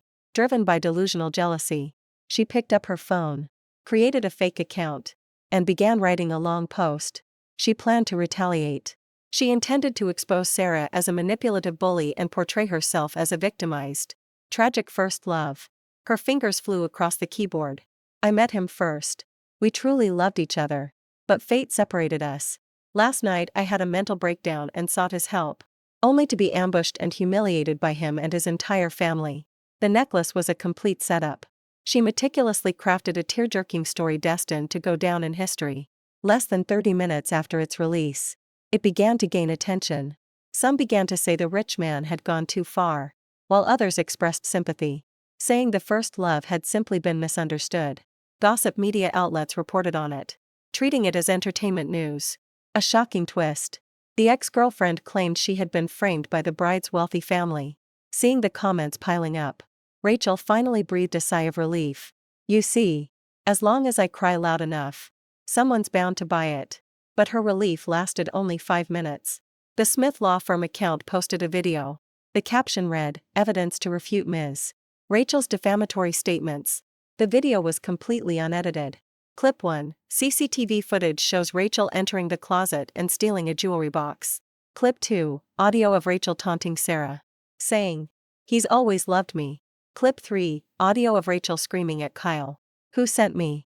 You said you wanted her to see this." Each clip was recorded in high definition with crystal clear audio. The internet exploded. Those who were just defending Rachel instantly revealed their fangs. Dude, this is insane. Haha. Shot in 4K resolution. Absolutely audacious. This is blatant theft. Put her in jail. Her skin is thicker than brick. This disgusts me. Do you think the internet is stupid? CEO Sarah is amazing. He didn't even argue. He silently threw the receipt on the ground. Legendary. Rachel watched helplessly as the comments consumed her. Her face was deathly pale. Her hands trembled violently. And she dropped her phone. The next moment, the motel room phone rang. "This is the front desk. We have received numerous complaints about your room. We are unable to provide you with any further accommodation. Please leave by noon." Rachel's breathing quickened. Her first instinct was to call Kyle. The phone rang for what felt like an eternity before he finally answered. "Kyle, help me." Sarah released the CCTV footage. "Everyone online is attacking me. Even the hotel kicked me out." Kyle sounded exhausted, his voice icy cold. "Why did you post that fake tragic story online?" Rachel froze. "I was trying to gain public sympathy for us." "For us?" Kyle scoffed. "You're digging your own grave." Rachel couldn't believe her ears. "Kyle, what are you saying? You called me here last night. And now you're pushing me into the lion's den." Silence fell on the other end of the line. Then Kyle said, "Rachel, I think we should take a break." Rachel felt a chill run down her spine. "You're dumping me." Kyle didn't answer. The silence spoke volumes. Rachel screamed into the phone. "Kyle, you coward. You said last night you'd hold me, protect me. But when Sarah resisted a second time, you ran away. How could you do this to me?" "Shut up," Kyle roared back.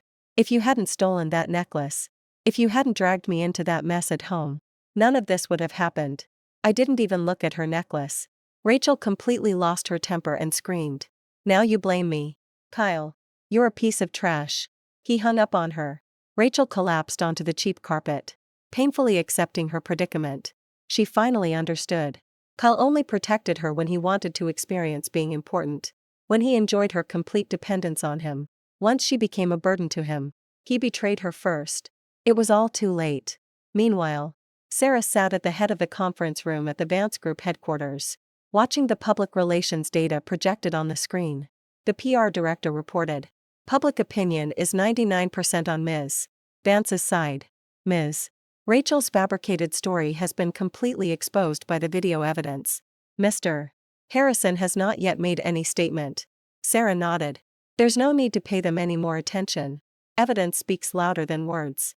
Richard sat at the table watching his daughter. After last night's events, he noticed that the last layer of softness in Sarah had disappeared. She hadn't become cold-blooded. She had simply removed a tumor from her life. After the meeting, Richard handed her a document, the Apex Global Project and the Kyle Corporation's investment portfolio. I facilitated these deals only because he wanted to marry you. From now on, the decision is yours. Sarah took the document, quickly flipped through it, and said calmly, his business model is flawed. Richard smiled faintly. You noticed he doesn't have enough cash flow to sustain such a large-scale project. Sarah said that if Apex signed the contract, the Vance family would ultimately foot the bill. He pushed this project not because he was capable of completing it, but to use the Vance family name to swindle funds from the next venture capital firm. Richard nodded. That's right. Sarah closed the folder. Cancel the contract. Her tone was businesslike. Send this risk assessment report to Apex Global. If his company is truly capable, he can secure the contract on his own merits. If he can't, then let it all go to waste. Richard chuckled softly. That's my daughter. Sarah lowered her head, lost in thought. She knew Kyle wasn't the type to silently accept defeat. He had been humiliated, his funding cut off, and he was the laughingstock of the city. He would definitely seek a chance to retaliate. And she hoped he would. Because desperate people often make mistakes. At 3 p.m., Attorney Smith's inbox received an email from an anonymous address. It contained several screenshots of attachments. These were records of Kyle's contacts with a dubious PR firm a week before the wedding. After the wedding, he had been requesting regular leaks of articles with headlines like Iris oppresses her self-made husband. They even had drafts ready. In these drafts, Sarah was portrayed as an arrogant, controlling Iris, while Kyle was depicted as a tragic, self-made entrepreneur silently enduring pain. The emails were dated 3 days before the wedding. Sarah stared at the screenshots for a long time. Ms. Vance, shall we trace the sender? Smith asked. Don't rush, Sarah said calmly. First, confirm that these screenshots are 100% genuine. 2 hours later, the investigation team confirmed the evidence was irrefutable, meaning that Kyle had already prepared his escape plan even before the wedding. If she had let go of her pride last night, he would have immediately launched this public relations offensive to completely destroy her reputation and portray her as a crazy, controlling, and abusive wife should the marriage have any friction. Sarah finally laughed. The laughter was soft, but enough to send chills down Smith's spine. So, this wasn't just an ambush on their wedding night. He had been preparing a post-wedding smear campaign all along. Smith frowned. This is extremely malicious, proving he did it intentionally. We can deliver a fatal blow to him in court. Sarah leaned back in her chair, her fingers tapping lightly on the mahogany desk. Attorney Smith. Yes. Add this to the evidence as well. She looked up, her eyes sharp. Then draft a lawyer's letter and send it to Mr. Harrison. To him. No. Sarah sneered. To the PR firm. Tell them I know who paid them and what the details are. What they were planning to release. Tell them that if they don't submit all the communications by 6 p.m., I'll take them to the Stone Age with Kyle. Smith nodded, indicating he understood. At 5:40 p.m., the PR firm's CEO called Sarah directly. His voice trembled like a leaf. Ms. Vance, we're just contractors. We haven't released anything, nor have we caused any actual damage. Please have mercy and don't ruin our company. Sarah sent the records without hesitation. They dared not test her. They dumped all of Kyle's chat logs, bank transfer records, and draft manuscripts directly into Sarah's email inbox. The chain of evidence was now complete. At 7 p.m., Sarah didn't post the evidence online. She instructed Smith to compile the evidence into a PDF file and email it directly to Kyle. The email subject was simple: divorce agreement attachment. Kyle's hands trembled as he opened the attachment. He read the document, his face growing paler. He never dreamed that the PR firm would betray him so quickly. He never expected Sarah to unearth a pile of evidence that should have been completely buried. At the bottom of the PDF file were Sarah's non-negotiable conditions. Kyle Harrison must publicly admit to violating his marital obligations and formally apologize to Sarah Vance. Kyle Harrison must fully repay the wedding prepayment, company loans, and all debts incurred by the Vance family. Kyle Harrison must immediately sign an uncontested divorce agreement. Kyle Harrison must cease all defamatory actions against the Vance family. If any condition was violated, all evidence would be immediately released, and the matter would enter into a rigorous civil lawsuit. After reading the demands, Kyle slammed his phone against the living room wall. Is she crazy? Susan jumped to her feet. What now? Kyle's eyes were bloodshot. She's demanding a public apology. And she also wants all the money back. How much? Kyle didn't answer. Susan picked up the phone.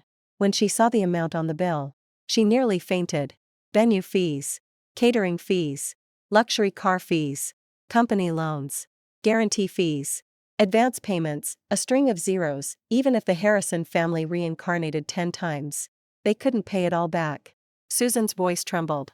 She wants to destroy us, David, he said, his face contorted with despair, his voice hoarse. She didn't destroy us. Kyle destroyed us. Kyle whirled around. Dad, you're helping her, David roared. If you were a good husband, would the Vance family have done this? You brought that slut home, hired a PR firm to smear her, and got caught red-handed. Who else can you blame? Kyle was speechless with shock. George, leaning on his cane, walked heavily down the stairs. He looked exhausted and his expression was serious. Sign it. Kyle turned around. Grandpa, I said. Sign it, George commanded, his tone leaving no room for argument. If you drag this out any longer, you'll only destroy what little this family has left. Tears welled up in Kyle's eyes. Why? Why can she give orders? Take our money, and then abandon me. I'm her husband. You're not her husband. George looked at him and said slowly, word by word, the moment you brought another woman into her bedroom, you were no longer her husband. Kyle froze. The living room fell silent. After a long silence, Kyle let out a low, bitter laugh. So everyone thought it was my fault. But no one answered. Because from any angle, it was his fault. Kyle's eyes sank into complete darkness. Beautiful. He grabbed his coat and headed for the door. Where are you going? Susan shouted without turning around. He said, I'm going to see Sarah. I can't accept these conditions. If she wants to ruin me, I'll make her look me in the eye and say it to my face. Night fell again over the city. In Belle's new home, Sarah had just finished a video call with her legal team. Her phone lit up. A message from security. Miss Vance. Mr. Harrison is at the door. He insists on seeing you. Sarah glanced at it and replied expressionlessly. Refuse entry.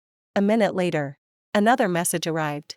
He said he would wait here all night if she didn't come to see him. Seeing this text, Sarah smiled slightly. Last night, he told her to stay at a hotel. Tonight, he finally tasted the bitterness of being turned away. Karma came quickly. She replied with a short email. Let him wait. Outside, the biting autumn wind held. Kyle stood at the gate. He was wearing the same expensive suit as yesterday, but now he looked ragged and disheveled. His face was grim. His eyes were filled with resentment. He thought that if he stood there long enough, Sarah would give in. An hour passed. 2 hours passed. The gate remained closed. Sarah never appeared. At midnight, it began to rain. Kyle was soaked to the bone and looked like a stray dog. Finally, he gave up and tried texting her instead. Realizing he was still being shut out, he borrowed the security guard's phone to call her. This time the call went through. Kyle felt a glimmer of hope, and his voice softened instantly. Sarah, I've been waiting outside for hours. Please say something to me. There was a moment of silence on the other end. Then, Attorney Smith's solemn voice came through. Mr. Harrison, Miss Vance has gone to bed. Please stop harassing my client. Kyle froze. Let her take the phone. I apologized. Right. I said. Letting her answer the phone. Kyle finally snapped and yelled. She has no right to treat me like this. I'm her husband. Mr. Harrison, Smith said calmly. You can't keep doing this. The call was disconnected. Rain pounded against the sidewalk. Standing in the downpour, the chill finally seeped into Kyle's bones. He had always thought Sarah couldn't live without him, but now he realized a terrible truth. The one who couldn't live without her was him. Without Sarah, He wouldn't even be able to get into this house. The next morning, a video of Kyle standing outside the Bell mansion in the pouring rain went viral online. The video showed him soaking wet, desperately dialing a number, and finally collapsing in despair on the side of the road. The headlines were brutal. "The man who kicked his bride out yesterday is locked out today." The internet exploded. Karma was raging. "I sprained my neck. Haha. He sent his wife to a hotel. Now he's getting soaked. Sarah, CEO of Lao. Please don't open that door. Let him drown." After watching the video, Kyle completely broke down. Reporters camped out outside his office. Clients withdrew their funding. Investors demanded a U.S. audit. His series of funding round officially failed.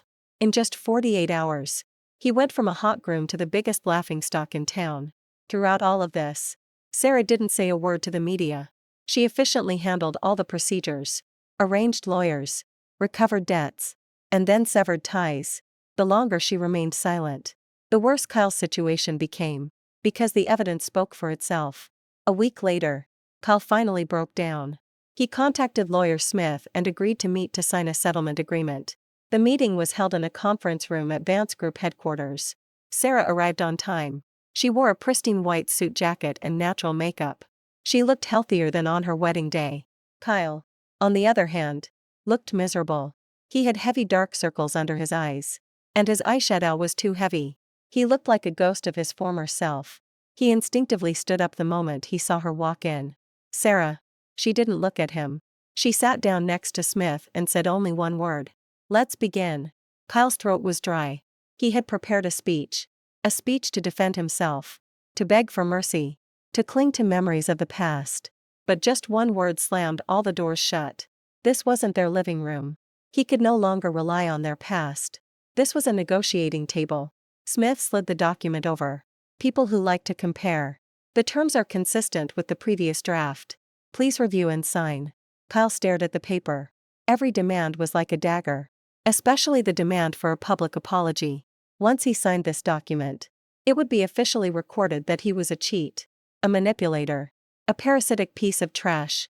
He would never regain his social skills. He looked up and said in a hoarse voice, "Do I really need a public apology?" Sarah finally looked at him. "You don't have to sign." Kyle gritted his teeth. Smith added, "If you choose to sue, Ms. Vance will submit all the evidence as a public record. This includes audio recordings, surveillance footage, smart home logs, PR conspiracy theories, and financial transaction records. Everything. The damage will be far greater than it is now." Kyle's face was filled with frustration. It was a threat, but he had run out of options. Having essentially done everything in the threat, he remained silent for a long time, then said in a low voice, "Sarah, I know I was a complete idiot back then." Sarah remained expressionless. "If I sign this, will all the time we spent together mean nothing to you?" "All the time we spent together." Sarah closed the folder in front of her. "Kyle, I gave you so many chances. When Rachel first caused trouble, I tried to believe you. You met with her behind my back. And I listened to your excuses. She texted you during the wedding preparations. And I gave you a chance to explain." She stared at him, her eyes cold and merciless. "You looked me in the eye and swore you were over with her. You took advantage of my trust and stabbed me in the back." Kyle couldn't breathe. "So, don't talk to me about the past," she said. "The past only proves how blind I was." Kyle's face turned as white as chalk. This hurt him more than any insult. She didn't just want a divorce. She regretted ever loving him. He lowered his head, tears welling in his eyes. After a long silence, he picked up the pen and signed the agreement. The sound of the pen gliding across the paper was clearly audible. Kyle felt he had lost more than just his marriage. He had lost his dignity, everything, his wealth, his future, and the only woman who had ever truly loved him. Sarah watched him finish writing and then sign his name. After the ink dried, she felt no triumphant joy, only the calm of finally cleaning up. Smith took the documents. "We'll submit them immediately." Kyle looked up and asked one last time in despair, "Sarah, if Rachel hadn't come back, would we still have done this?" "No," Sarah answered immediately. Kyle looked at her with heartbreaking eyes. "Rachel didn't ruin you," Sarah said. "She just made you reveal your true nature sooner.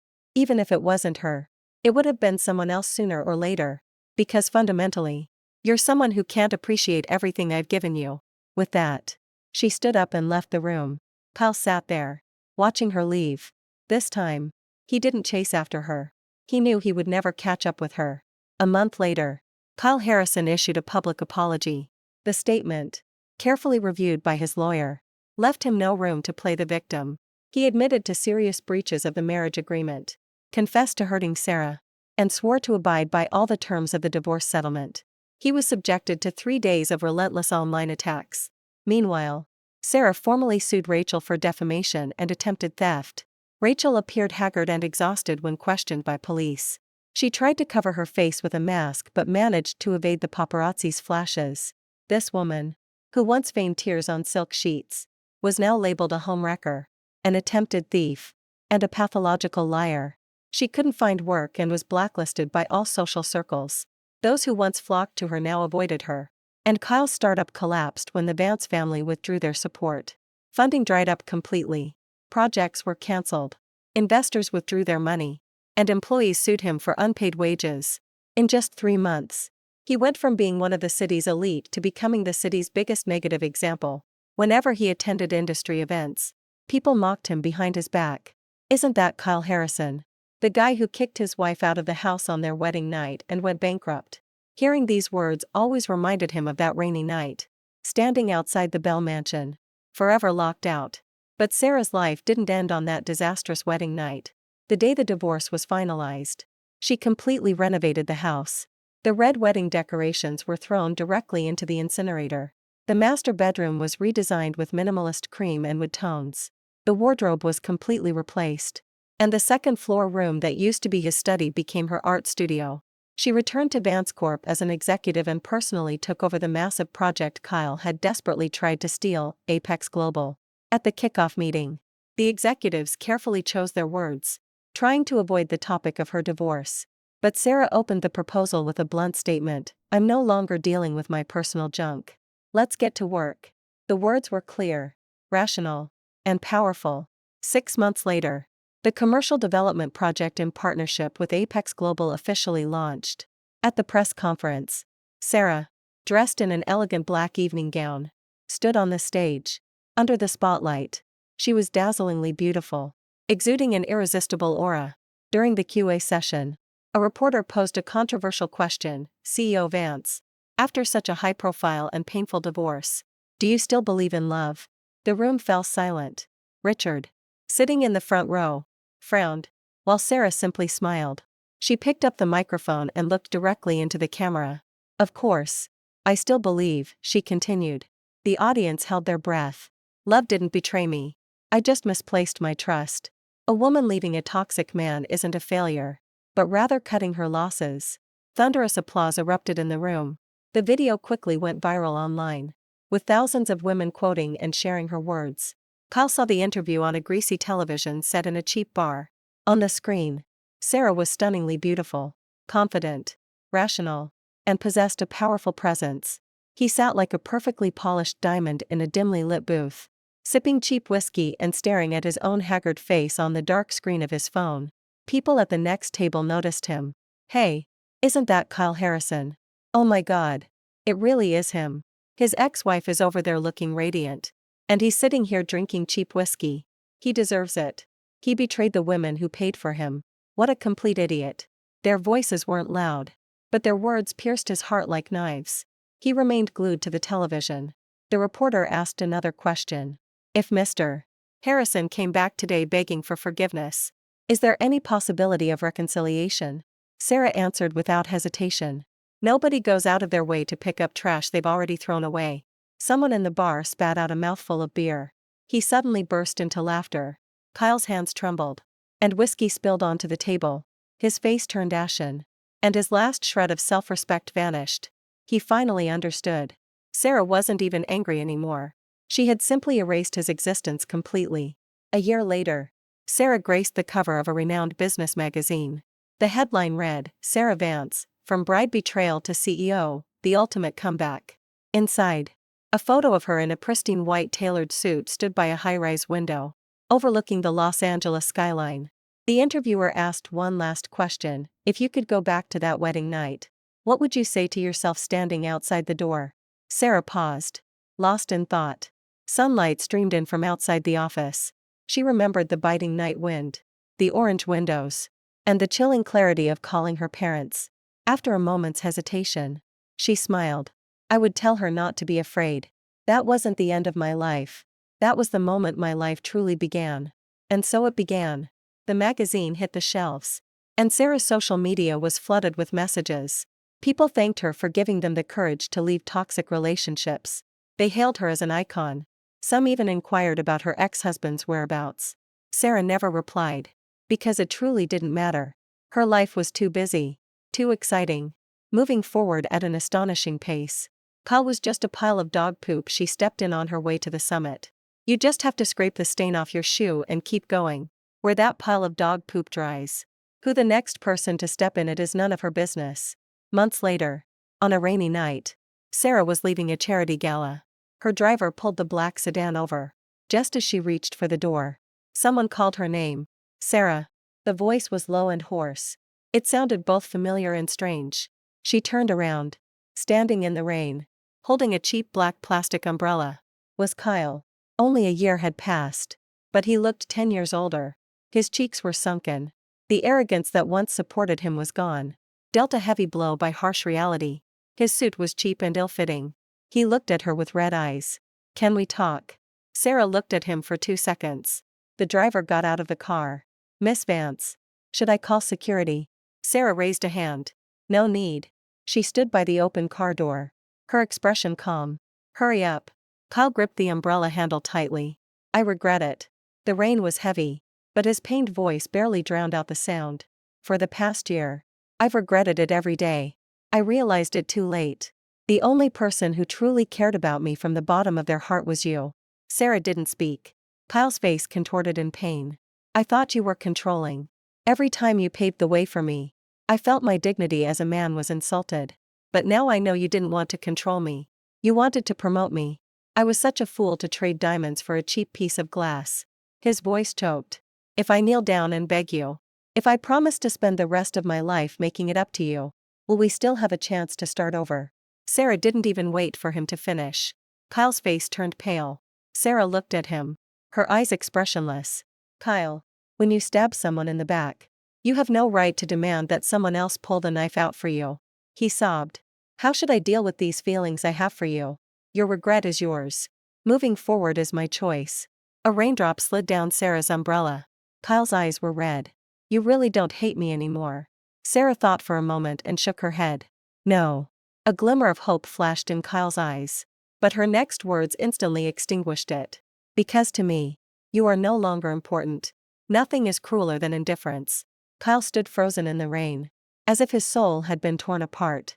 Sarah never looked at him again. She slid into the back seat, closed the door, blocking the rain and completely cutting off the past. The car drove away smoothly. Kyle stood on the sidewalk, watching the blurry taillights in the rain. Finally, he threw away his umbrella, squatted by the roadside, and cried loudly, feeling utterly defeated. But this time, no one wiped away his tears. In the car, her assistant looked at her hesitantly. CEO Vance. Regarding the board meeting, I've already sent the data to your tablet at 9 o'clock tomorrow morning. Sarah glanced at her emails and replied briefly. Thank you. Rain streaked the window panes, and the city lights blurred like neon strips. She didn't look back. Not even once. Years ago, she had thought marriage was a safe haven, but now she understood the truth. Security wasn't a house, a ring, or a man's vows. It was being able to earn your own money, to leave on your own 2 feet, and to rebuild your life no matter what. That was true security. By the time the car arrived in Bel-Air, the rain had stopped. Garden lights illuminated the wet leaves, casting a serene and solemn glow on the castle that was entirely hers. She stepped inside. There were no unfamiliar shoes at the door, no cheap perfume in the living room, no strange woman in the bed. Everything was clean, bright, and perfect. She took off her high heels, poured herself a glass of warm water, and stood. Through the floor-to-ceiling windows, she looked up at the clear sky, a smile spreading across her face. In the future, she would meet many people, see many things, and perhaps fall in love again. But she would never let anyone drive her out of her life again. Because on that wedding night, she learned the most important lesson: if love is not good for you, end it decisively. If a man betrays you, make him disappear completely. If someone tries to drag you down, kick them hard and send them to hell.